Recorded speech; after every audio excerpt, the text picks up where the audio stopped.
Hello മക്കളെ, എല്ലാവർക്കും നമസ്കാരം. ഇന്നത്തെ ക്ലാസ്സിലേക്ക് എല്ലാവരെയും സ്വാഗതം ചെയ്യുകയാണ്. അപ്പോൾ നമുക്ക് മലയാളം പഠിച്ചു തുടങ്ങേണ്ട സമയമായിരിക്കുകയാണ്.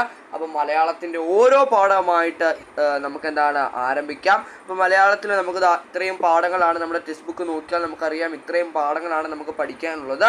അതിൽ ആദ്യത്തെ യൂണിറ്റിലെ ആദ്യത്തെ പാഠം മുതൽ നമുക്ക് അടിപൊളിയായിട്ട് നമുക്ക് എന്ത് ചെയ്യാം, പഠിച്ചു തുടങ്ങാം. നമ്മുടെ ആദ്യത്തെ യൂണിറ്റ് എന്ന് പറയുന്നത് കിനാവാണ്. കിനാവിൽ നമുക്ക് സന്ദർശനം, ഓർമ്മയുടെ ഞരമ്പ്, വേരുകൾ നഷ്ടപ്പെടുന്നവർ, അതോടൊപ്പം തന്നെ മത്സ്യം, അങ്ങനെ മത്സ്യം എന്ന് പറയുന്ന ഒരു കവിത, അങ്ങനെ 3 പാഠങ്ങളാണ് നമുക്ക് പഠിക്കാനുള്ളത്. നമുക്ക് ഓരോ പാഠമായിട്ട് നമുക്ക് ആരംഭിക്കാം. നമുക്ക് സന്ദർശനം മുതൽ നമുക്ക് ആരംഭിക്കാം. നമ്മുടെ ഒന്നാമത്തെ പാഠം നമ്മുടെ മലയാളത്തിലെ ഒന്നാമത്തെ പാഠം മുതൽ നമുക്ക് ആരംഭിക്കാം ഏറ്റവും മനോഹരമായി. അപ്പോൾ യൂണിറ്റിലേക്ക് കിടക്കുന്നതിന് മുമ്പേ ഒരു പ്രവേശക പ്രവർത്തനം അല്ലെങ്കിൽ ഒരു പ്രവേശക പാഠം എന്ന നിലയിൽ ഒരു ചെറിയ അധ്യയനം കൊടുത്തിട്ടുണ്ട്. ഇതുകൂടി എല്ലാവരും വായിച്ചിട്ട് പോകാൻ ശ്രമിക്കുക. അതായത് മോഡൽ പരീക്ഷയ്ക്ക് നമുക്ക് ഈ ഒരു ഭാഗത്ത് നിന്ന് ഒരു ചോദ്യം, ഇരുട്ടിൻ്റെ എന്നും പറഞ്ഞൊരു ചോദ്യം വന്നിട്ടുണ്ടായിരുന്നു. അപ്പോൾ ഇതുപോലെ ഈ പാഠത്തിലേക്ക് കിടക്കുന്നതിന് മുമ്പേ അതിൻ്റെ പ്രവേശകമായിട്ട് ഒരു പാഠം തന്നിട്ടുണ്ടാവും. അതുകൂടി വായിച്ച് മനസ്സിലാക്കുവാൻ എല്ലാവരും ശ്രദ്ധിക്കുക എന്ന് പറഞ്ഞുകൊണ്ട് നമുക്ക് ഇതൊന്ന് വായിക്കാം അല്ലേ. ഇത് വളരെ മനോഹരമായിട്ടുള്ള ഒരു ജോനാഥൻ എന്ന് പറയുന്ന ഒരു കടൽക്കാക്കിയുടെ ഒരു കഥയാണ്. നമുക്കിതൊന്ന് വായിക്കാം. മറ്റു കടൽക്കാക്കകളെ പോലെ താണു പറന്ന് ഇര തേടിപ്പിടിച്ച് ഒതുങ്ങിക്കഴിഞ്ഞുകൂടാൻ ആവുമായിരുന്നില്ല ജോനാഥന്. കൂടുതൽ ഉയരത്തിൽ പറക്കുന്നവനെ കൂടുതൽ ദൂരം കാണാനാവൂ എന്ന് അവൻ വിശ്വസിച്ചിരുന്നു. ഇരുളിനെ കീറിമുറിച്ച് ഉയർന്നു പറക്കാൻ അവൻ പരിശീലിച്ചു കൊണ്ടിരുന്നു. ഇവനെ അങ്ങനെ വിട്ടാൽ പറ്റില്ല. കടൽക്കാക്കകളുടെ പാരമ്പര്യം, മാന്യത എല്ലാം ഇവൻ തകർക്കും. കൂട്ടത്തിലെ മുതിർന്നവർ അവനെ വിസ്തരിച്ചു. തീറ്റ തേടാൻ ആവുന്നിടത്തോളം ജീവനോടെ ഇരിക്കാൻ ഈ ലോകത്തേക്ക് നമ്മെ വിട്ടിരിക്കുന്നു എന്നതല്ലാതെ മറ്റൊന്നും അറിയില്ലല്ലോ ജോനാഥ. ഇത്തിരി പോന്ന ഈ ജീവിതത്തിൽ പിന്നെ നീ എന്തിനാണ് നമ്മുടെ മാന്യവും മര്യാദയും കളഞ്ഞു കുളിക്കുന്നത്? 1000 കൊല്ലം മീന്തലകൾക്ക് പിറകെ നാം പരക്കം പാഞ്ഞു. ഇനി അത് പോരാ, നമുക്ക് ജീവിക്കണം. തീർച്ചയായിട്ടും നമുക്ക് ജീവിക്കേണ്ടതിനൊരു ന്യായമുണ്ട്. പഠിക്കേണ്ടതിന്, കണ്ടുപിടിക്കേണ്ടതിന്, സ്വാതന്ത്ര്യമാകേണ്ടതിന് എനിക്കൊരു അവസരം തരൂ. ഞാൻ എന്താണ് നേടിയെടുത്തിരിക്കുന്നതെന്ന് കാണിക്കാം. ജോനാഥൻ പറഞ്ഞു നിർത്തി. തൻ്റെ ജനം ഇരുളിനെ കീറിമുറിച്ച് ഉയർന്നു പറക്കുന്ന സ്വപ്നമായിരുന്നു അവൻ്റെ മനസ്സു നിറയെ. അപ്പോൾ ഇവിടെ ജോനാഥൻ എന്ന് പറയുന്ന ഒരു കടൽക്കാക്കിയുടെ പ്രതിനിധിയായിട്ട് മക്കളെ ഉയർന്നു പറക്കാൻ, ഇവിടെ ഇത് ഈ ഒരു പാഠത്തിൻ്റെ അല്ലെങ്കിൽ ഈ ചെറിയൊരു അധ്യായത്തിൻ്റെ ആശയം എന്താണ്? ഉയർന്നു പറക്കാൻ ആഗ്രഹിക്കുന്ന ഒരു കാക്കയാണ് ജോനാഥൻ അല്ലേ. കാരണം കടൽക്കാക്കകളാന്ന് പറയുന്നത് ഒരിക്കലും കടൽക്കാക്കകൾ എന്തില്ല, ഉയർന്നു പറക്കില്ല അല്ലേ. നമുക്കറിയാം നമ്മുടെ കടലിൻ്റെ താഴത്തെ തട്ടിൽ മീനുകളൊക്കെ പിടിച്ച് ജീവിക്കുന്നവരാണ് അല്ലേ. പക്ഷെങ്കിൽ അങ്ങനെയല്ല, നമ്മൾ ഉയർന്നു പറന്നുകൊണ്ട് അല്ലേ ആ കടൽക്കാക്ക കുടുംബത്തിനെ തന്നെ ഉയർത്തിക്കാൻ വേണ്ടി അല്ലേ, ആ ഒരു ഉയർന്നു പഠിക്കണമെന്ന ആഗ്രഹത്തെ കൊണ്ട് അവരുടെ ഇരുട്ടിനെ കീറി മുറിക്കുക എന്നാണ് ഇവിടെ പറയുന്നത്. ഇരുട്ടിനെ കീറി മുറിക്കുക എന്ന് പറഞ്ഞാൽ അവര് അങ്ങനെയും ആകാവൂ എന്നുള്ള അവരുടെ ആ ഒരു ആശയമാണ് അല്ലേ. അവിടെ മുതിർന്ന കടൽക്കാക്കകൾ പറയുന്നുണ്ട് നമുക്ക് അതിനെ കഴിയൂ അല്ലേ, നമുക്ക് അതിനെ കഴിയൂ എന്നുള്ള ഒരു ബൗണ്ടറി വെച്ചിരിക്കുന്ന പോലെയാണ് അല്ലേ. അപ്പോൾ ആ ഒരു ശക്തി അതിനെ കീറി മുറിച്ചുകൊണ്ട് അല്ലേ അവർ കൂടുതൽ ഉയരങ്ങളിലേക്ക് പറക്കാൻ, സമുദ്രത്തിലെ താഴത്തെ തട്ടിൽ നിന്നുകൊണ്ട് അതിനെ കീറി മുറിച്ച് ഉയരങ്ങളിലേക്ക് പറന്നുകൊണ്ട് വലിയ സ്വപ്നങ്ങൾ ചേർത്ത് പിടിക്കുവാനായിട്ട് കെൽപ്പുള്ളവരായി നാം ഓരോരുത്തരും മാറണമെന്ന ആശയമാണ് ഈ പാഠഭാഗത്തു നിന്ന് നമുക്ക് ലഭിക്കുന്നത്. അപ്പോൾ അതിൽ നിന്ന് എന്തെങ്കിലും ചോദ്യങ്ങൾ ചോദിക്കുമ്പോൾ നിങ്ങൾക്ക് മോഡലിൽ നിന്നൊരു ചോദ്യം ഉണ്ട് എന്നാണ് ഞാൻ കരുതുന്നത്. അപ്പോൾ അതിൽ നിന്ന് എന്തെങ്കിലും ചോദ്യം വരികയാണെങ്കിൽ നിങ്ങൾ തീർച്ചയായിട്ടും എഴുതണം. ഇനി നമുക്ക് ആദ്യത്തെ പാഠത്തിലേക്ക് കിടക്കാം. ആദ്യത്തെ പാഠത്തിൽ സന്ദർശനം അല്ലെ, നമ്മുടെ ബാലചന്ദ്രൻ ചുള്ളിക്കാടിൻ്റെ ആദ്യ പാഠം സന്ദർശനം എന്ന കവിതയാണ് നമുക്ക് ആദ്യമായി പഠിക്കാനുള്ളത്. വളരെ മനോഹരമായിട്ടുള്ളൊരു കവിതയാണ്. ബാലചന്ദ്രൻ ചുള്ളിക്കാട് എന്ന് പറയുമ്പോൾ മക്കളെ എല്ലാവരും ഓർത്ത് വെക്കേണ്ട ഒരു കാര്യമുണ്ട്. അതായത് ബിംബകൽപ്പനകളുടെ കവി എന്നറിയപ്പെടുന്ന അല്ല പദബിംബങ്ങൾ കൊണ്ട് വേറിട്ട് നിൽക്കുന്ന ഒരു കവിയാണ് നമ്മുടെ ബാലചന്ദ്രൻ ചുള്ളിക്കാട്. ഏറ്റവും വ്യത്യസ്തനായ ഒരു കവിയാണ്. അപ്പോൾ ഇദ്ദേഹത്തിൻ്റെ അതിമനോഹരമായിട്ടുള്ള ഒരു കവിതയാണ് സന്ദർശനം എന്ന് പറയുന്നത്. നമുക്ക് കവിത ഒന്ന് വായിക്കാം. എല്ലാവരും കവിതയൊക്കെ വായിച്ചിട്ട് തന്നെ ഓരോ പാഠഭാഗവും ഒരു തവണയെങ്കിലും വായിച്ചിട്ട് പരീക്ഷയ്ക്ക് മുമ്പേ പോകാനായിട്ട് എല്ലാവരും ശ്രദ്ധിക്കുക. അപ്പം ഇവിടെ ഓരോ പാഠം എടുക്കുമ്പോഴും നമ്മൾ ഓരോ പാഠവും വായിച്ചാണ് പോകുന്നത്. അത് കണ്ടാൽ നിങ്ങൾക്ക് മതിയാവും. ഓക്കെ ആണല്ലോ? അപ്പോൾ അങ്ങനെയാണെങ്കിൽ നമുക്ക് സന്ദർശനം എന്ന് പറയുന്ന കവിത നമുക്ക് ആരംഭിക്കാം. സന്ദർശനം ബാലചന്ദ്രൻ ചുള്ളിക്കാടിൻ്റെ അതിമനോഹരമായ കവിതയാണ്. അപ്പോൾ ഇവിടെ നമുക്ക് നോക്കാം. അധിക നേരമായി സന്ദർശകർക്കുള്ള മുറിയിൽ മൗനം കുടിച്ചിരിക്കുന്നു നാം. അധിക നേരമായി സന്ദർശകർക്കുള്ള മുറിയിൽ മൗനം കുടിച്ചിരിക്കുന്നു നാം. എല്ലാവരും ശ്രദ്ധിക്കുക. ഈ കവിത നടക്കുന്ന ഒരു പശ്ചാത്തലം എല്ലാവരും പഠിക്കേണ്ടതുണ്ട്. അതായത് ഈ ഒരു കവിതയിൽ എന്തൊക്കെയാണ് പരാമർശിക്കുന്നത്? ഭൂതകാലത്തിലെ പ്രണയ അനുഭവങ്ങളാണ്. പ്രണയ സൗന്ദര്യത്തെ പറ്റി ഇവിടെ വർണ്ണിക്കുന്നുണ്ട്. അതുപോലെ തന്നെ സമകാലിക സമൂഹം അല്ലെങ്കിൽ ഇപ്പോഴത്തെ സമകാലിക കാലഘട്ടത്തിൽ കവി അനുഭവിക്കുന്ന വിരഹ ദുഃഖവും, അങ്ങനെ പ്രണയത്തിൻ്റെ സൗന്ദര്യവും അതോടൊപ്പം തന്നെ വിരഹത്തിൻ്റെ ആ ദുഃഖവും ഒരുപോലെ വർണ്ണനമാകുന്ന ഒരു കവിതയാണ് നമ്മുടെ സന്ദർശനം എന്ന് പറയുന്നത്. ഇവിടെ എന്താണ്, അവർ തമ്മിൽ കവിയും അതുപോലെ തന്നെ പ്രണയിനിയും തമ്മിൽ എന്താണ് പിരിയാനായിട്ട് സന്ദർശക മുറിയിൽ എന്താണ് വന്നിരിക്കുകയാണ് അല്ലെ. സന്ദർശക മുറിയിൽ മൗനം കുടിച്ചിരിക്കുന്നു നാം. മൗനം കുടിച്ചിരിക്കുന്നു എന്നതിലൂടെ എന്താണ് അർത്ഥമാക്കുന്നത്? അവർ തമ്മിൽ പരസ്പരം ഒന്നും മിണ്ടുന്നില്ല, മൗനമാണ്. അവിടെ അവർ തമ്മിൽ എന്താണ്, മൗനമാണ് എന്നുള്ള ആ ഒരു ആശയമാണ്. അടുത്തതിലേക്ക് പോവുകയാണെങ്കിൽ, ജനലിനപ്പുറം ജീവിതം പോലെ ഈ പകൽ വെളിച്ചം പൊലിഞ്ഞു പോകുന്നതും എന്താണ്, അപ്പോൾ ആ ഒരു സമയം, ആ ഒരു കാലഘട്ടം എത്താണ്, ആ സമയം എപ്പോഴാണെന്ന് കാണിക്കാനായിട്ട് ജനലിനപ്പുറം ജീവിതം പോലെ ഈ പകൽ വെളിച്ചം, അതായത് പകൽ വെളിച്ചം മാഞ്ഞുകൊണ്ടിരിക്കുകയാണ്. ആ ഒരു സന്ധ്യാസമയമാണ് അവിടെ കാണിക്കുന്നത്. അവിടെ എന്താണ്, ജീവിതം പോലെ പകൽ വെളിച്ചം, അതായത് ജീവിതം പോലെ പകൽ വെളിച്ചം. എല്ലാവരും ശ്രദ്ധിച്ചേ, ജീവിതം പോലെ പകൽ വെളിച്ചം എന്ന് പറയുന്നതിൻ്റെ ആശയം എന്താണ്? അതായത് അവിടെ കവിയുടെ എന്താണ്, മനോഹരമായിട്ടുള്ള ജീവിതത്തെ പകൽ വെളിച്ചത്തിനോടൊപ്പം സാദൃശ്യപ്പെടുത്തുകയാണ് അല്ലേ. ആ ഒരു പകൽ വെളിച്ചം പോലെ അത്രയും മനോഹരമായിരുന്നു അവരുടെ ആ പ്രണയിനിയുമായിട്ടുള്ള ജീവിതം. അതെന്താണ്, ആ വെളിച്ചം പോകുന്നത് പോലെ എന്താണ്, ആ ഒരു നല്ല മനോഹരമായ കാലഘട്ടം പൊലിഞ്ഞു പോവുകയാണ് അല്ലേ. ചിറക് പൂട്ടുവാൻ കൂട്ടിലെ കിളികളൊക്കെ കൂട്ടിലെ കോർമതൻ എന്താണ്, ചിറകു പൂട്ടുവാൻ കൂട്ടിലെ കോർമതൻ കിളികളൊക്കെ പറന്നു പോകുന്നതും എന്താണ്, കിളികളെല്ലാം, കാരണം സന്ധ്യാസമയമാണ്, ആ സമയത്താണ് കിളികളെല്ലാം എന്ത് ചെയ്യുന്നത്, കൂട്ടിലേക്ക് പോകുന്നത്. അപ്പോൾ ആ കിളികളൊക്കെ പറന്നു പോകുന്നത് എന്താണ്, ഓർമതൻ അല്ലെ. ഓർമ്മകളൊക്കെ എന്താണ്, കിളികൾ പോകുന്നത് പോലെ കവിയുടെ മനസ്സിലേക്ക് ഓടിയെത്തുകയാണ്. പ്രണയിനിയുമായിട്ടുള്ള മനോഹരമായിട്ടുള്ള ഓർമ്മകൾ എന്താണ്, കവിയുടെ മനസ്സിലേക്ക് എത്തുകയാണ്. ഒരു നിമിഷം മറന്നു പരസ്പരം മിഴികളിൽ നമ്മൾ നഷ്ടപ്പെടുന്നുവോ അല്ലെ. വെരി വെരി ഇമ്പോർട്ടൻ്റ് ആണ്. എന്താണ് ആ വരി പറയുന്നത്? മിഴികളിൽ പോലും അല്ലെ, കണ്ണുകളിൽ പോലും എന്താണ്, അവർ നഷ്ടപ്പെട്ടു പോകുന്നുവോ അല്ലെ, നഷ്ടപ്പെട്ടു പോകുന്ന പോലെ കവിക്ക് തോന്നുകയാണ്.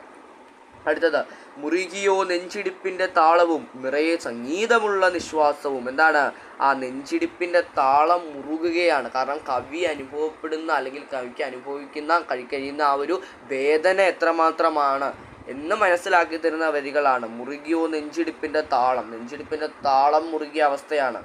നമ്മുടെ ശ്വാസം എന്ന് പറയുന്നത് നിറയെ സംഗീതമുള്ളതാണ് അല്ലേ. നോക്കുക, പറയുവാനുണ്ട് പൊൻചെമ്പകം പൂത്ത കരള് പണ്ടേ കരിഞ്ഞു പോയെങ്കിലും കറപിടിച്ചൊരൻ ചുണ്ടിൽ തുളുമ്പുവാൻ. ഇവിടെ ശ്രദ്ധിക്കുക, പറയുവാനുണ്ട് പൊൻചെമ്പകം പൂത്ത കരൾ, അതായത് പ്രണയിനി ഉള്ളപ്പോൾ കവിയുടെ കരൾ എന്ന് പറയുന്നത് എങ്ങനെയായിരുന്നു? പ്രണയിനി ഉള്ളപ്പോൾ കവിയുടെ കരള് എന്തിനോട് സാമീപ്യപ്പെടുത്തിയിരിക്കുകയാണ്? പൊൻചെമ്പകം പോലെ. പൊൻചെമ്പകം എന്ന് പറഞ്ഞാൽ എന്താണ്? നിറയെ സുഗന്ധമുള്ള ചുവന്നു നിൽക്കുന്ന പൂവാണ് പൊൻചെമ്പകത്തിൻ്റെ പുഷ്പം എന്ന് പറയുന്നത്. ആ പൊൻചെമ്പകത്തെ പോലെയായിരുന്നു കവിയുടെ കരള് പ്രണയിനി ഉണ്ടായിരുന്നപ്പോൾ. എങ്കിൽ പ്രണയിനി നഷ്ടപ്പെട്ടപ്പോഴേക്കും അതെന്താണ്, കരിഞ്ഞു പോയിരിക്കുന്നു. ആ പൊൻചെമ്പകം പോലെ ഇരുന്ന ആ കരൾ എന്താണ്, കരിഞ്ഞു പോയിരിക്കുന്നു. കവിയുടെ ചുണ്ടിൽ കറ പിടിച്ചു എന്ന് പറയുമ്പോൾ എന്താണ്, കവി ആ ലഹരിക്ക് അടിമപ്പെടുന്നു. കറ പിടിച്ചൊരൻ ചുണ്ടിൽ തുളുമ്പുവാൻ. ശ്രദ്ധിച്ചോളൂ, കവിത പോലും വരണ്ടു പോയെങ്കിലും, കവിത പോലും അല്ലെ, നമ്മുടെ കവിക്ക് എന്താണ്, ലഹരിക്ക് അടിമയായിട്ട് കവിത പോലും വരണ്ടുപോയി അല്ലെ. കവിത പോലും കവിത എന്ന് പറയുന്നത് എന്താണ്, ഒരു സൃഷ്ടിയാണ്. ആ സൃഷ്ടി പോലും കവിക്ക് കവിയുടെ മനസ്സിലേക്ക് എത്തുന്നില്ല അല്ലെ. ചിറകു നീർത്തുവാനാവാതെ തൊണ്ടയിൽ പിടയുകയാണ് ഒരു ഏകാന്ത രോദനം. ഇവിടെ ഏറ്റവും പ്രധാനപ്പെട്ട ഒരു വരിയാണ് ചിറകു നീർത്തുവാനാവാതെ അല്ലെ. ആ ഒരു അവസ്ഥ അല്ലെ, ഒന്നും സംസാരിക്കാനാവാത്ത ആ വിരഹ ദുഃഖത്തിൻ്റെ വേദന അത് കവിയുടെ തൊണ്ടയിൽ കിടന്ന് പിടയുകയാണ് അല്ലെ. അടുത്ത ഇതിലേക്ക് പോകുമ്പോൾ സ്മരണതൻ ദൂരസാഹരം തേടിയൻ ഹൃദയരേഖകൾ നീളുന്നു പിന്നെയും, അല്ലെ, ഓർമ്മകളിലേക്ക് പോവുകയാണ് കവി.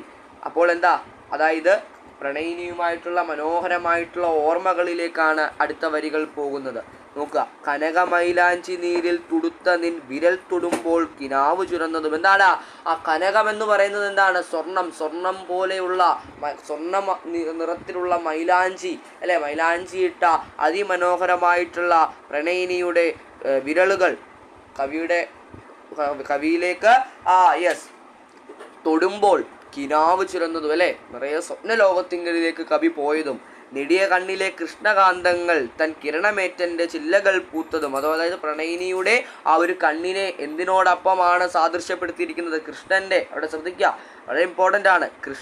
കൃഷ്ണകാന്തങ്ങൾ, അല്ലെ, കൃഷ്ണൻ്റെ കാന്തങ്ങൾ, അല്ലെ, കൃഷ്ണൻ്റെ കണ്ണുകൾ പോലെ പ്രണയിനിയുടെ കണ്ണുകളെ കവി എന്താണ് വർണ്ണിച്ചിരിക്കുകയാണ്. കിരണമേറ്റൻ്റെ ആ കിരണം, അതായത് കവിയുടെ ആ പ്രണയിനിയുടെ ആ ഒരു കൃഷ്ണൻ്റെ പോലെയുള്ള കണ്ണുകൾ, ആ കണ്ണുകൾ കണ്ട് കവിയുടെ എന്താണ് ചില്ലകൾ പൂത്തതും, അല്ലെ, ആ മറവിയിൽ മാഞ്ഞുപോയി നീൻ കുങ്കുമ തിരിപുരണ്ട ചിദംബര സന്ധ്യകൾ. ഇപ്പം എന്താണ് ആ കവി ആ ഒരു ഓർമ്മകളെല്ലാം, അല്ലെ, മാഞ്ഞു പോകുന്ന പോലെ, അല്ലെങ്കിൽ ആ മറവിയിൽ എന്താണ് മാഞ്ഞു പോവുകയാണ് ആ കവിയുടെ ആ ഓർമ്മകൾ, കുങ്കുമത്തിരി പുരണ്ട ചിദംബര സന്ധ്യകൾ, അല്ലെ. അപ്പോൾ അത്രയും മനോഹരമായിട്ടുള്ള ഓർമ്മകൾ. ഇത് വെരി പ്രധാനപ്പെട്ട, അതായത് ഇത് വലിയൊരു പ്രധാനപ്പെട്ട വരിയാണ്. കാരണം ഞാൻ ചോദിച്ചാൽ എന്താണ്, ഇത് കൂടുതൽ ഇവിടെ നിന്ന് ചോദ്യങ്ങൾ, ഈ കനകമൈലാഞ്ചി നീരിൽ അത് ചോദ്യം വരുന്നതാണ്. അപ്പോൾ അതെല്ലാവരും ഒന്ന് മനസ്സിലാക്കി വെക്കുക. അടുത്ത ഭാഗത്തിലേക്ക് പോവുകയാണ്. ഇനിയും എന്താണ് വിരഹവേദന, അല്ലെങ്കിൽ വിരഹത്തിന് ശേഷം കവിയുടെ അവസ്ഥ എന്താണ്? മരണവേഗത്തിലോടുന്ന വണ്ടികൾ, നഗരവീഥികൾ, നിത്യപ്രയാണങ്ങൾ, മധുരയിൽ മനം മുങ്ങി മരിക്കുന്ന നഗരരാത്രികൾ, സത്രച്ചുമരുകൾ. ഇവിടെ എന്താണ് മരണവേഗത്തിലോടുന്ന വണ്ടികൾ, ഇതൊക്കെ എന്താണ് നഗരത്തിലെ കാഴ്ചകളാണ്, നഗരവീതിയാണ്. അതായത് വിരഹത്തിന് ശേഷം കവി എന്താണ് ഒരു നഗരത്തിലേക്ക് പാർക്കുന്നു. അവിടെ എന്താണ് ആ മധുരയിൽ മനം മുങ്ങി മരിക്കുന്ന നഗരരാത്രികൾ, നരകം, അതായത് നഗര ജീവിതത്തിലെ നരകവേദനകളാണ്. എന്താണ് ആ മധുരയിൽ മനം മുങ്ങി മരിക്കുന്ന, അതായത് മദ്യത്തിൽ മനസ്സ് മുങ്ങിക്കിടന്ന്, അല്ലെ, ആ ഒരു ലഹരിക്ക് അടിമപ്പെട്ടു പോകുന്ന കവി. അത് സത്രച്ചുമരുകൾ എന്ന് പറഞ്ഞാൽ എന്താണ് 4 ചുമരിനുള്ളിൽ ആയിപ്പോകുന്ന ഒരു അവസ്ഥയാണ്. അടുത്തതിലേക്ക് പോകുമ്പോൾ ചില നിമിഷത്തിലേകിയാം പ്രാണൻ അലയുമാർത്തനായി ഭൂതയാനങ്ങളിൽ, ഇരുളിലെപ്പോഴുദിക്കുന്നു നിൻമുഖം കരുണമാം ജനനാന്തര സാന്ത്വനം. എന്താണ് അപ്പോൾ ഇതുപോലുള്ള ഒരു അവസ്ഥയിലൂടെ കിടന്നു പോകുമ്പോഴും എന്തല്ലേ ഇത്രയും എന്താണ് മനസ്സ് മുഴുവൻ എന്താണ് മദ്യത്തിൽ മുങ്ങി ലയിക്കുന്ന ആ ഒരു അവസ്ഥയിലും അത്രയും ക്രൂരമായിട്ടുള്ള ആ ഒരു അവസ്ഥയിലൂടെ കവി പോകുമ്പോഴും പ്രണയിനിയുടെ എന്താണ് ഭൂതയാനങ്ങളിലെ ആ ഒരു ഓർമ്മകൾ എന്താണ് ഇരുളിൽ. കാരണം കവി വിരഹത്തിന് ശേഷം കവിയുടെ ജീവിതം എന്ന് പറഞ്ഞാൽ ഇരുട്ടാണ്. ആ ഇരുട്ടിൽ എപ്പോഴും എന്താണ് ഒരു പ്രകാശം ഉദിക്കുന്നത് പോലെ ആ ഇരുട്ടിൽ കവിയുടെ ഇപ്പോൾ ആകുന്ന ജീവിതം എന്ന് പറയുന്നത് ഇരുട്ടാണ്. ആ ഇരുട്ടിൽ ഒരു പ്രകാശം ഉദിക്കുന്നത് പോലെ പ്രണയിനിയുടെ മുഖം ഓടിയെത്തുന്നു, സ്വാന്തനമായിട്ട് ഓടിയെത്തുന്നു എന്നാണ് പറയുന്നത്. അവസാന വരിയിലേക്ക് പോകുമ്പോൾ അരുതു ചൊല്ലുവാൻ നന്ദി കരച്ചിലിൻ അഴിമുഖം നമ്മൾ കാണാതിരിക്കുക, സമയമാകുന്നു പോകുവാൻ രാത്രിതൻ നിഴലുകൾ നമ്മൾ പണ്ടേ പിരിഞ്ഞവർ. എന്താണ് ആ നന്ദി ചൊല്ലി നമ്മൾ പിരിയേണ്ടവരല്ല, അല്ലേ. കരച്ചിലിൻ്റെ ആ ഒരു അഴിമുഖം നമ്മൾ കാണാതിരിക്കട്ടെ എന്ന് പറഞ്ഞ് അവർ പിരിയുകയാണ്. ഇത് അമാവാസി എന്ന സമാഹാരത്തിൽ നിന്നും എടുത്തിട്ടുള്ള, അതും ഒരു ചോദ്യം വന്നിട്ടുള്ളതാണ് ഒരു തവണ. അമാവാസി എന്ന സമാഹാരത്തിൽ നിന്നും എടുത്തിട്ടുള്ള കവിതയാണ്. അതിമനോഹരമായിട്ടുള്ള സന്ദർശനം. ഇതാണ് സന്ദർശനം എന്ന് പറയുന്നത്.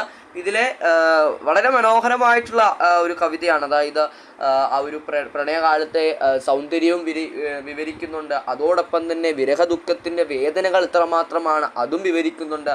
അപ്പോൾ ആ ഒരു 2 കാര്യങ്ങൾ വിവരിക്കുന്ന മനോഹരമായ കവിതകളാണ്. നല്ല ചോദ്യങ്ങൾ ഇതിൽ നിന്ന് വരും. അപ്പോൾ ബാലചന്ദ്രൻ ചുള്ളിക്കാടിനെ പറ്റി പറയുമ്പോൾ പ്രശസ്ത മലയാള കവിയാണ്, പത്രപ്രവർത്തകൻ, അതുപോലുള്ള സിനിമാ നടൻ എന്നീ മേഖലകളിലൊക്കെ പ്രശസ്തനാണ് ഇദ്ദേഹം എന്ന് പറയുന്നത്. അദ്ദേഹത്തിൻ്റെ പ്രധാനപ്പെട്ട കൃതികളൊക്കെ ഇവിടെ കൊടുത്തിട്ടുണ്ട്. ഇനി പാഠത്തിൻ്റെ ആശയം ഞാൻ പറഞ്ഞു തന്നല്ലോ. ഓക്കെ, ഇനി നമുക്ക് ഇതിൽ നിന്ന് വന്നിട്ടുള്ള ചോദ്യോത്തരങ്ങളൂടെ ഒന്ന് പഠിക്കാം. നമ്മൾ കവിത പഠിച്ചു. ഇനി ഇതിൽ നിന്ന് ഏത് തരത്തിലുള്ള ചോദ്യങ്ങളാണ് വന്നിട്ടുള്ളത് എന്നുകൂടി നമുക്ക് അറിയേണ്ടതുണ്ട്. വളരെ പെട്ടെന്ന് തന്നെ നമുക്ക് പോവാം. ആദ്യം 2 മാർക്ക് ചോദ്യങ്ങളാണ്. കാരണം ഈ 2 മാർക്ക് ചോദ്യങ്ങളാണ് പലപ്പോഴും എന്താണ് കുട്ടികളെ എന്താണ് കുഴപ്പിക്കുന്നത് അല്ലേ. കാരണം പാഠം വായിക്കാതെ പോകുമ്പോൾ ഈ 2 മാർക്ക് ചോദ്യങ്ങൾ നമുക്ക് കിട്ടില്ല അല്ലേ. പാഠത്തിൻ്റെ ആശയം മാത്രം നോക്കി പോവാതെ പാഠം കൂടി വായിച്ചു പോവുക. ഈ ഒരു ചോദ്യം നമുക്ക് നോക്കാം. എല്ലാവരും ശ്രദ്ധിച്ചോളൂ. 2 മാർക്കിൻ്റെ ചോദ്യം, 2 മാർക്ക് കിട്ടുന്ന ഒരു ചോദ്യമാണ്. എല്ലാവരും ശ്രദ്ധിച്ചോളൂ. ബാലചന്ദ്രൻ ചുള്ളിക്കാടിൻ്റെ സന്ദർശനം എന്ന കവിതയിൽ മിഴികളിൽ നഷ്ടപ്പെടുക എന്ന പ്രയോഗം കൊണ്ട് കവി അർത്ഥമാക്കുന്ന മിഴികളിൽ നഷ്ടപ്പെടുക നമ്മൾ ആ കവിതയിൽ പഠിച്ചു. എന്തൊക്കെയാണ്? എല്ലാം ഒന്ന് ആദ്യമേ വായിച്ചു നോക്കുക. പരസ്പരം കണ്ണുകളിൽ നോക്കിയിരിക്കുമ്പോൾ പ്രണയിനികൾ പരസ്പരം അവരുടെ വേദന മറന്നുപോകുന്നു. സന്ധ്യ ആയതുകൊണ്ട് ഒന്നും കാണാൻ കഴിയുന്നില്ല. അതെന്തായാലും തെറ്റാണ്. അങ്ങനെ ഒരു ആശയം അവിടെ വരുന്നില്ല അല്ലേ. വാക്കുകൾ കൊണ്ട് വിവരിക്കാനാവാത്ത ആന്തരഭാവം പരസ്പരം ഉൾക്കൊള്ളുന്നു. പ്രണയിനികളുടെ കാഴ്ച നഷ്ടപ്പെട്ടോ? ഇല്ല, ഒരിക്കലും ഇല്ല. അപ്പോൾ ഇത് രണ്ടും തെറ്റാണ്. അപ്പോൾ ഇതുമാണ് ശരിയെന്ന് നമുക്ക് മനസ്സിലാക്കാനായിട്ട് സാധിക്കും. ഇതുപോലെ ചോദ്യം വളരെ കൃത്യമായിട്ട് വായിക്കുക. അടുത്തൊരു ചോദ്യം എന്ന് പറയുന്നത് എന്താണ്? ബാലചന്ദ്രൻ ചുള്ളിക്കാടിൻ്റെ സന്ദർശനം എന്ന കവിതയിൽ മിഴികളിൽ നഷ്ടപ്പെടുക, വീണ്ടും ചോദിച്ചിരിക്കുകയാണ്, മിഴികളിൽ നഷ്ടപ്പെടുക എന്ന പ്രയോഗം കൊണ്ട് കവി അർത്ഥമാക്കുന്ന 2 ആശയങ്ങൾ കണ്ടെത്തുക. പരസ്പരം കണ്ണുകളിൽ നോക്കിയിരിക്കുമ്പോൾ പ്രണയിനികൾ പരസ്പരം അവരുടെ വേദന മറന്നു പോകുന്നു. തീർച്ചയായിട്ടും അത് തന്നെയാണ് അല്ലേ. നമ്മൾ മുമ്പേ അത് ചെയ്ത ചോദ്യം തന്നെയാണ്. സന്ധ്യ ആയതുകൊണ്ടൊന്നും കാണാൻ കഴിയുന്നില്ല എന്നുള്ളത് തെറ്റാണ്. വാക്കുകൾ കൊണ്ട് വിവരിക്കാനാവാത്ത ആന്തരഭാവം പരസ്പരം ഉൾക്കൊള്ളുന്നു, അതും ശരിയാണ്. ഇത് റിപ്പീറ്റ് ക്വസ്റ്റ്യൻ ആണെന്ന് തോന്നുന്നു അല്ലേ. ഇത് റിപ്പീറ്റ് ക്വസ്റ്റ്യൻ ആണ്. എല്ലാവരും ശ്രദ്ധിക്കുക. അടുത്തതായി ഈ ഒരു ചോദ്യം എല്ലാവരും ശ്രദ്ധിച്ചോളൂ. സന്ദർശനത്തിൽ പ്രണയകാലത്തെ സൂചിപ്പിക്കുന്ന 2 കൽപ്പനകൾ തിരഞ്ഞെടുത്തെഴുതുക. പ്രണയകാലത്തെ സൂചിപ്പിക്കുന്നതാണ്. മരണവേഗത്തിലോടുന്ന വണ്ടികൾ എന്താണ്? അദ്ദേഹത്തിൻ്റെ വിരഹകാലത്തെ സൂചിപ്പിക്കുന്ന സൂചനകളാണ്. കുങ്കുമത്തിരി പുരണ്ട ചിദംബരസന്ധികൾ, തീർച്ചയായിട്ടും അത് പ്രണയിനിയുമായിട്ടുള്ള ആ ഒരു പ്രണയകാലത്തെ അനുഭവമാണ്. കൃഷ്ണകാന്തങ്ങളെല്ലാം. നഗരരാത്രികൾ സത്ര ചുമരുകൾ എപ്പോഴാണ്? അത് വിരഹ ദുഃഖം, വിരഹത്തിന് ശേഷമുള്ള കാര്യങ്ങളാണ്. ഇവിടെ ഇത് 2 മാർക്ക് ചോദ്യമാണ്. 1 മാർക്കല്ല, 2 മാർക്ക് കിട്ടുന്ന ചോദ്യമാണ്. 2 മാർക്ക്, 2 പോയിന്റ് എഴുതുക. ആ 2 ശരിയായിട്ടുള്ള 2 പോയിന്റ് എഴുതുക. അപ്പോൾ 2 മാർക്ക് കിട്ടും. അടുത്ത ചോദ്യം എല്ലാവരും ശ്രദ്ധിക്കൂ. സന്ദർശനത്തിൽ പ്രണയകാലത്തെ സൂചിപ്പിച്ചിരിക്കുന്ന 2, അത് വീണ്ടും റിപ്പീറ്റ് ആയിട്ട് വന്ന അല്ലേ. ഓക്കെ, അടുത്ത ചോദ്യം നോക്കിക്കോളൂ. പറയുവാനുണ്ട് പൊൻചെമ്പകം പൂത്ത കരളു പണ്ടേ കരിഞ്ഞു പോയെങ്കിലും. സന്ദർശനം എന്ന കവിതയാണ്, നമുക്കറിയാം. ഈ വരികളിൽ തെളിയുന്ന ആശയത്തിന് യോജിച്ച 2 എഴുതുക. എന്താണ്? പ്രതീക്ഷാ നിർഭരമായ ജീവിതം. പ്രതീക്ഷയുണ്ടോ? നമുക്ക് നോക്കാം അല്ലേ. നഷ്ടപ്പെടലിൻ്റെ വേദന, തീർച്ചയായും. കാരണം കരളു പണ്ടേ കരിഞ്ഞു പോയെങ്കിലും അല്ലേ. പറയുവാനുണ്ട് പൊൻചെമ്പകം പൂത്ത കരളു പണ്ടേ കരിഞ്ഞുപോയി. അപ്പോൾ അവിടെ എന്താണ്? ആ നഷ്ടപ്പെടലിൻ്റെ വേദനയാണ്. കാരണം ആ പൊൻചെമ്പകമായിരിക്കുന്ന ആ കരള് കരിഞ്ഞുപോയി, അവിടെ നഷ്ടപ്പെട്ടു അല്ലേ. ആ കരള് നഷ്ടപ്പെട്ടു. അപ്പോൾ അവിടെ നഷ്ടപ്പെട്ടലിൻ്റെ വേദനയുണ്ട്. തീർച്ചയായും ഒറ്റപ്പെട്ടു പോയതിൻ്റെ നിസ്സഹായതയുണ്ട്. ദാമ്പത്യം പകരുന്ന ആഹ്ലാദം ആ വരികളിലുണ്ടോ? തീർച്ചയായിട്ടും ആ വരികളിലില്ല. പ്രതീക്ഷാ നിർഭരമായ ജീവിതം, പ്രതീക്ഷയുണ്ടോ അവിടെ? ഇല്ല. എല്ലാ പ്രതീക്ഷയും നഷ്ടപ്പെട്ടു പോയ വരികളാണത്. അപ്പോൾ ഈ 2 പോയിന്റാണ്, അതെല്ലാവരും മനസ്സിലാക്കി വെക്കണേ. ഓക്കെ, അടുത്തതിലേക്ക് പോവുകയാണ്. അടുത്ത ഒരു 2 മാർക്ക് ചോദ്യമാണ്. പറയുവാനുണ്ട് പൊൻചെമ്പകം പൂത്ത കരളു പണ്ടേ കരിഞ്ഞു പോയെങ്കിലും. സന്ദർശനം. ഈ വരികളിൽ തെളിയുന്ന ആശയത്തിന് യോജിച്ച 2 എഴുതുക. ഇത് വീണ്ടും നമ്മൾ പറഞ്ഞല്ലേ, നഷ്ടപ്പെട്ടതിൻ്റെ വേദനയും അതോടൊപ്പം തന്നെ എന്താണ്, ഒറ്റപ്പെട്ടു പോയതിൻ്റെ നിസ്സഹായ അവസ്ഥയും നഷ്ടപ്പെട്ടതിൻ്റെ വേദനയും അതൊക്കെ. കാരണം ആ കരള് കരിഞ്ഞുപോയി എന്ന ആ ഒരു സൂചനയിലൂടെ നഷ്ടപ്പെടലിൻ്റെ വേദനയും ഒറ്റപ്പെട്ടു പോയതിൻ്റെ നിസ്സഹായാവസ്ഥയും തന്നെയാണ്. ദാമ്പത്യം പകരുന്ന ആഹ്ലാദം ആ വരികളിലില്ല. പ്രതീക്ഷാ നിർഭരമായ ജീവിതം ഈ തന്നിരിക്കുന്ന വരിയിലില്ല. ഓക്കെ ആണോ? ഓക്കെ, അടുത്ത ജൊനാഥൻ്റെ ഒരു ചോദ്യമാണ്. ജൊനാഥൻ എന്ന കടൽ കാക്കയുമായി ചേർന്നിരിക്കുന്ന 2 ആശയങ്ങൾ എന്താണ്? എളുപ്പം ആ പാഠഭാഗം അറിയാമെങ്കിൽ നമ്മളത് വായിച്ചു അല്ലേ. അപ്പം നോക്കുക. മഹത്തായ സ്വപ്നങ്ങൾ കാണുന്നു, ഇര തേടിപ്പിടിച്ച് ഒതുങ്ങിക്കഴിയുന്നതാണോ? അത് ജൊനാഥൻ്റെ ആശയത്തിലുള്ളതല്ല. അത് നമ്മുടെ എന്താണ്, മുതിർന്ന കടൽക്കാക്കകളുടെ ആശയത്തിലുള്ളതാണ്. പരിമിതികളെ മറികടക്കാൻ ആഗ്രഹിക്കുക. ഇതെന്താണ്? താണു പറന്നു രസിക്കുക എന്നുള്ളത് എന്താണ്? മുതിർന്നവരുടെ ആശയത്തിലുള്ളതാണ്. പരിമിതികളെ മറികടക്കാൻ ആഗ്രഹിക്കുക എന്നുള്ളതാണ് യഥാർത്ഥ ഉത്തരം എന്ന് പറയുന്നത്. ഈ 2 യഥാർത്ഥ ഉത്തരം. എല്ലാവരും പഠിക്കുക.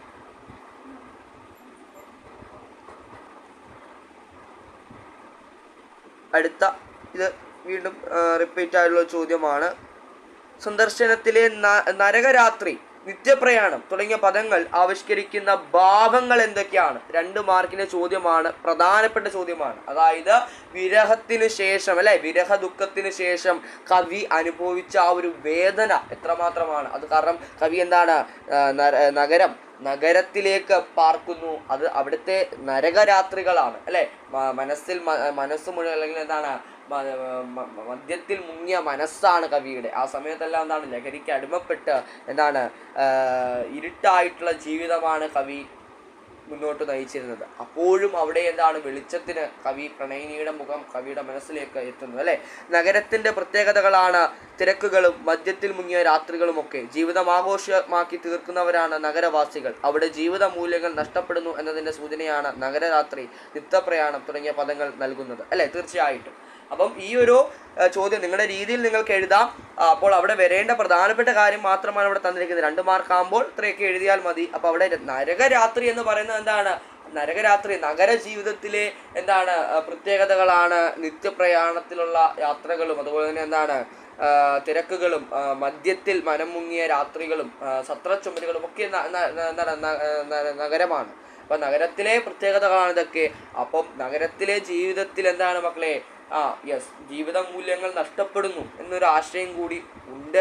അതോടൊപ്പം തന്നെ അവിടെ ആവിഷ്കരിക്കുന്ന ഭാവങ്ങൾ എന്തൊക്കെയാണെന്നാണ്. അപ്പോൾ അവിടെ എന്താണ്, ജീവിത മൂല്യങ്ങൾ അതുപോലുള്ള ജീവിതത്തിൽ നഷ്ടപ്പെടുന്നു എന്നും പിന്നെ കവിയുടെ ആ ഒരു വേദന കൂടി അതുകൊണ്ട് നിങ്ങൾക്ക് അവിടെ എഴുതാം. മനസ്സിലായോ? പ്രധാനപ്പെട്ട ചോദ്യം. അടുത്ത 2 മാർക്കിന്റെ ഈ പാഠത്ത് നിന്ന് വന്നൊരു ചോദ്യം എല്ലാവരും ശ്രദ്ധിച്ചോളൂ. സ്മരണതൻ ദൂരസാഗരം തേടി നീളുന്ന ഹൃദയരേഖകൾ കണ്ടെത്തുന്ന ഓർമ്മകൾ എന്തൊക്കെയാണ്? സ്മരണതൻ ദൂരസാഗരം തേടി അല്ലേ, എന്തൊക്കെയാണ്? കനകമൈലാഞ്ചി നീരല്ലേ. അപ്പം സ്മരണകളിലേക്ക് പഴയ പ്രണയകാലം എത്തുകയാണ് അല്ലെ. കവിയുടെ മനോഹരമായിട്ടുള്ള കവിയുടെ ആ ഓർമ്മകളിലേക്ക് കവി എന്താണ്, ഓടിയെത്തുകയാണ്. എന്താ, കനകമൈലാഞ്ചി നീരിൽ അല്ലേ, പ്രണയിനിയുടെ ആ ഒരു കൈകൾ അല്ലേ, സ്വർണം പോലുള്ള മൈലാഞ്ചി നിറത്തിൽ ആ ഒരു മൈലാഞ്ചിയൊക്കെ ഇട്ടുള്ള കൈകൾ കവിയിലേക്ക് സ്പർശിക്കുമ്പോൾ, കവിയെ സ്പർശിക്കുമ്പോൾ കവി എന്താണ്, കിനാവ് സ്വപ്ന ലോകത്തിലേക്ക് എത്തിയതും അതോടൊപ്പം തന്നെ എന്താണ്, കൃഷ്ണകാന്തങ്ങൾ, കൃഷ്ണന്റെ കണ്ണുകൾ പോലെയുള്ള പ്രണയിനിയുടെ ആ ഒരു കണ്ണുകൾ കാണുമ്പോൾ അല്ലേ, കവി കവി നോക്കുക, മനോഹരമായ ആ കണ്ണുകൾ എന്താണ്, തൻ്റെ മനസ്സിൻ്റെ എന്താണ് ചില്ലകൾ പൂക്കുകയാണ് അല്ലേ. ആ പ്രണയിനോടൊപ്പം ചിലവഴിച്ച നിമിഷങ്ങളും അവളുടെ നെറ്റിയിലെ കുങ്കുമ നിറം കൊണ്ട് തൻ്റെ മനസ്സിൻ്റെ ആകാശ സന്ധ്യാനിറം ലഭിച്ചതുമെല്ലാം അല്ലേ. അവളുടെ നെറ്റിയിലെ അല്ലെങ്കിൽ അവളുടെ മനസ്സിലെ അവളുടെ നെറ്റിയിലെ കുങ്കുമം അത് കവിയുടെ മനസ്സിൽ എന്താ സൃഷ്ടിച്ചത്? ആകാശം പോലെ സന്ധ്യാനിറം എന്ന് പറയുന്നത് വലിയൊരു പ്രത്യേകത ഉള്ളൊരു നിറമാണ്. സന്ധ്യാനിറം ലഭിച്ചു കവിക്ക് അല്ലേ. അപ്പോൾ അതൊക്കെ നിങ്ങൾ എഴുതി വെക്കുക 2 മാർക്കിന്. അത് നിങ്ങൾ ഇനി 3 മാർക്കിന് ഉള്ള ചോദ്യങ്ങളാണ്. 3 മാർക്കിന് വരാറുണ്ടോ? ഇല്ല, 3 മാർക്കിന് മലയാളത്തിന് പരീക്ഷയിൽ വരാറില്ല. എനിക്ക് തോന്നുന്നു ഇത് 2 മാർക്കിന് തന്നെ വന്ന ചോദ്യമാണ് എന്തായാലും, അല്ലെങ്കിൽ 4 മാർക്ക് നമുക്ക് നോക്കാം. പൊൻചെമ്പകം പൂത്ത കരള്, കനക മൈലാഞ്ചി നീരിൽ തുടുത്ത വിരൽ, കണ്ണിലെ കൃഷ്ണകാന്തം കൊണ്ട് പൂത്ത ചില്ലകൾ, കവിതയിലെ പ്രണയഭാവത്തെ ആവിഷ്കരിക്കുന്നതിൽ ഈ പ്രയോഗങ്ങൾ തീർച്ചയായിട്ടും, കാരണം വിരഹ ദുഃഖത്തിൽ നിൽക്കുമ്പോൾ കവി എന്താണ്, സ്മരണത്തിന്റെ ദൂരസാഗരത്തിലേക്ക് കവി ഓടുകയാണ് അല്ലേ. അവിടെ കവിയുടെ മനസ്സിലേക്ക് എത്തുന്നത് കവിയും പ്രണയിനിയുമായിട്ടുള്ള മനോഹരമായിട്ടുള്ള കാഴ്ചകളും അനുഭവങ്ങളും ഒക്കെ തന്നെയാണ് അല്ലേ. അപ്പോൾ അവിടെയും നിങ്ങൾക്ക് കനക മൈലാഞ്ചി നീരിലുള്ള കാര്യം, ഇത് 4 മാർക്കിന് ചോദിക്കുന്ന ചോദ്യമാണ്. 4 മാർക്ക് ചോദ്യമാണ്. ഈ ചാപ്റ്ററിൽ നിന്ന് വരുന്ന ഒരു 4 മാർക്ക് ചോദ്യമാണ്. എല്ലാവരും പഠിച്ചിരിക്കേണ്ടതാണ്. അപ്പോൾ അവിടെ എന്താണ്, എങ്ങനെയാണ് നിങ്ങൾ എഴുതുന്നത്? ആദ്യം മലയാളം ഒരു 4 മാർക്കിന് ചോദിച്ചു എന്ന് വിചാരിക്കട്ടെ. ഞാനൊരു കാര്യം നിങ്ങൾക്ക് പറഞ്ഞു തരട്ടെ, എല്ലാ മക്കളും ശ്രദ്ധിക്കുമോ? 4 മാർക്കിന് ചോദിക്കുമ്പോൾ നിങ്ങളൊരു തുടക്കം വേണം അല്ലേ. ഒരു അധ്യാപകൻ നോക്കുമ്പോൾ അവിടെ ഒരു തുടക്കം തീർച്ചയായിട്ടും വേണം. എങ്ങനെ ഒരു തുടക്കം എഴുതാം? തീർച്ചയായിട്ടും നമുക്ക് ഇപ്പം വേണമെങ്കിൽ എൻ്റെ ഒരു ഇതിൽ ഞാൻ പറഞ്ഞു തരാം. നിങ്ങൾക്ക് വേറെ രീതിയിൽ നിങ്ങൾക്ക് നിങ്ങളുടേതായ, കാരണം മലയാളം എഴുതുമ്പോൾ കൂടുതലും നിങ്ങളുടെ പരാമർശങ്ങളും നിങ്ങളുടെ ആശയങ്ങളും ഉൾക്കൊണ്ട് വേണം തീർച്ചയായിട്ടും തന്നെ മലയാളം എഴുതാൻ. എങ്കിലും ഒരു പാഠത്തിൽ നിന്ന് ചോദ്യം, ഇപ്പോൾ ഈ പാഠത്തിൽ സന്ദർശനത്തിൽ നിന്നൊരു ചോദ്യം വരുമ്പോൾ നമുക്കിത് ഇങ്ങനെ എഴുതാം. മലയാള കവിതാ സാഹിത്യത്തിൽ പദബിംബങ്ങൾ കൊണ്ട് വേറിട്ട് നിൽക്കുന്ന കവിയായ ബാലചന്ദ്രൻ ചുള്ളിക്കാടിൻ്റെ ഭൂതകാലത്തെ പ്രണയാനുഭവവും സമകാലിക കാലത്തിലെ വിരഹ ദുഃഖവും ഒരുപോലെ ആവിഷ്കരിക്കുന്ന കവിതയാണ് സന്ദർശനം.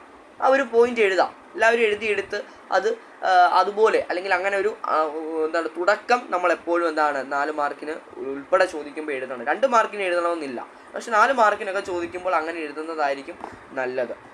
ഇതാ ഇവിടെ അല്ലെങ്കിൽ ഇതാ ഇവിടെ ഞാനൊരു ഒരു ചെറിയൊരു ആശയം കൊടുത്ത് ആൻസർ പോലെ കൊടുത്തിട്ടുണ്ട്.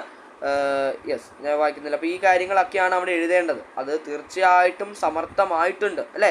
കവിതയിലെ കാരണം അത്രയും അവരുടെ പ്രണയം എത്രമാത്രം ഊർജ്ജമാണ് അല്ലേ? ആധുനിക കാലഘട്ടത്തിലെ പ്രണയത്തിനോട് എന്താണ്, ആധുനിക കാലത്തെ പ്രണയത്തിനോടൊന്നും പോലെയൊന്നും അല്ല, പണ്ടത്തെ പ്രണയമാണ്. അപ്പോൾ എന്താണ്, അത്രയും സത്യസന്ധമായിട്ടുള്ള പ്രണയമാണ് തീർച്ചയായിട്ടും അല്ലേ? കവി എന്താണ്, അവിടെയും ഈ കവിതയിൽ ഏറ്റവും ചോദ്യം വരുന്നത് ആധുനിക കാലഘട്ടവുമായി ആശയപ്പെടുത്തിയ ഒരു ചോദ്യം ഉണ്ടാവും.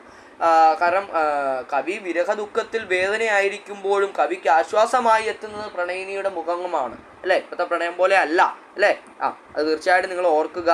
ഇവിടെ ഒരു 3 മാർക്ക് ചോദ്യമില്ല മക്കളെ, 3 മാർക്കിൻ്റെ ചോദ്യമില്ല. സന്ദർശനം എന്ന കവിതയുടെ ശീർഷക തീർച്ചയായിട്ടുള്ള ചോദ്യമാണ്.